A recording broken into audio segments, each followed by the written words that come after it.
শুভ বিকেল বন্ধুরা, এখন বাজে 3:45। আর একটু বাইরে আসলাম।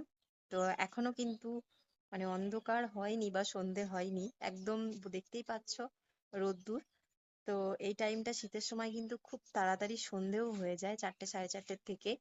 তো গরমটা পড়াতে কিন্তু খুব ভালো লাগছে, যেহেতু একটু বেলাটা দেরি করে শেষ হচ্ছে। আর সব কাজকর্ম করেও কিন্তু সময় অনেকটা পাওয়া যাচ্ছে। তো এই যে পুচকুসোনা ঘোরাঘুরি করছে, আমাদের খাওয়া দাওয়া হয়েছে, শুভ ঘুমাচ্ছে।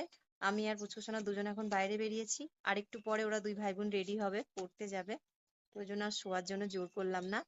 আর এই দেখো গাছে ফুলগুলো ফুটে রয়েছে, খুব ভালো লাগে যখন এই যে গাছের ফুলগুলো ফোটে। ক্যামেরাতেও কিন্তু দেখতে বেশ দারুণ লাগে, তাই না? তো তোমাদের কেমন লাগছে একটু কমেন্ট করে জানিও। এই যে একবার ভাবলাম ব্যাক ক্যামেরাতে তোমাদেরকে দেখাই।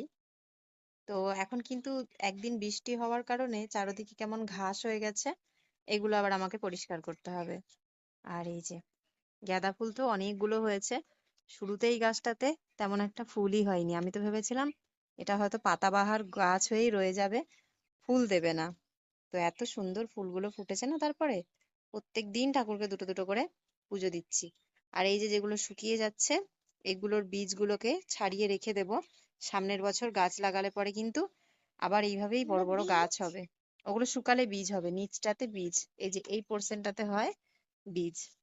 মোটা মোটা ফুলে ফুলে থাকে। তো এই হচ্ছে আমার ছোট্ট একটা গার্ডেন। আর এই যে এখানে দেখো গোলাপ ফুটেছে। গোলাপের রংগুলো খুব সুন্দর ছিল, ইদানিং গোলাপের রংগুলো কিন্তু রোদ্দুর পেয়ে একদম ঝলসে গেছে।